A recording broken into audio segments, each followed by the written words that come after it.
Hello everyone, आज हामी नेपालकै अहिलेका चर्चित दुई रियालिटी सो कमेडी दरबार र कमेडी नाइट विथ च्याम्पियनले एक महिनामा कति रुपैयाँसम्म कमाउँछन् लगायत अन्य कुराको पनि चर्चा गर्नेछौँ।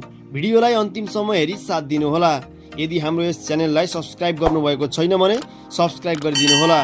आउनुहोस् ढिला नगरी लागौँ सिधै विषयवस्तुतर्फ। पहिला कुरा गरौँ कमेडी दरबारको। छोटो समयमा धेरै दर्शक बटुल्न सफल सो हो कमेडी दरबार।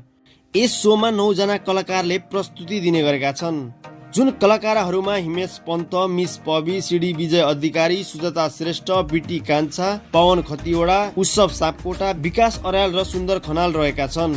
यस दरबारको लेखन भने विकास अर्याल, सरोज भण्डारी र विक्की अग्रवालले गरेका छन्। यस कमेडी दरबारको निर्माण भने विक्की अग्रवाल र श्रद्धा खनालले गरेका हुन्। अब लागौं यस सोको कमाइतर्फ। यस सोले कमाइ गर्ने विभिन्न स्रोतहरू रहेका छन्। युट्युब, टिभी र विज्ञापन यस सोले कमाउने आधार रहेका छन्। यो सो महिनाको 4 वटा आउने गर्दछ, जुन युट्युबबाट मात्रै यो सोले 4 लाखसम्म कमाउने गरेको छ।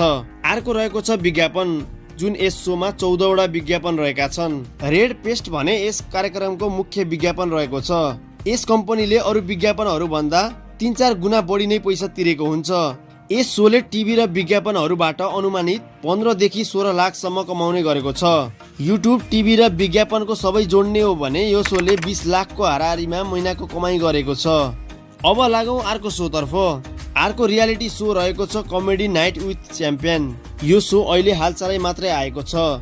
यो सो पहिले कमेडी विथ च्याम्पियन नामबाट आउँथ्यो भने अहिले नयाँ सेट सहित विभिन्न कलाकारहरू थपिएका छन्। यस सोमा पनि 9 जना कलाकारले प्रस्तुति दिने गरेका छन्। कलाकारहरूमा सुमन कार्की, सजन श्रेष्ठ, भरतमणि पौडेल, सुमन कोइराला, कैलाश कार्की, मेक्सम गौडेल, प्रभात लामा, पवन भट्टराई र सन्तोष थापा रहेका छन्। यी सबै कलाकार स्ट्यान्डअप कमेडी क्षेत्रबाट आएका हुन्। यस सोको लेखनमा भने ऋषभ काफ्ले, रजनीश अर्याल, सन्देश देवकोटा र कर्मा सिंह लामा रहेका छन्। यस सोको निर्माण भने विशाल भण्डारीले गरेका हुन्। यो सोले पनि युट्युब, टिभी, विज्ञापनबाट पैसा कमाउने गरेको छ। युट्युबबाट पनि यो सोले महिनाको 4 वटा एपिसोडबाट 4 लाखसम्म कमाउने गरेको छ। विज्ञापनको कुरा गर्ने हो भने 5 वटा मात्र विज्ञापन रहेका छन्। टिभी र विज्ञापनबाट हेर्ने हो भने अनुमानित 7 देखि 8 लाखसम्म कमाउने गरेको छ।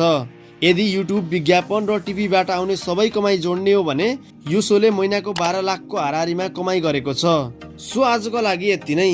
यी दुई कमेडी सोहरू मध्ये तपाईलाई सबैभन्दा मन पर्ने सो कुन हो कमेन्ट गर्नुहोला र हाम्रो यस च्यानललाई लाइक, शेयर अनि सब्स्क्राइब गर्न नबिर्सिनुहोला।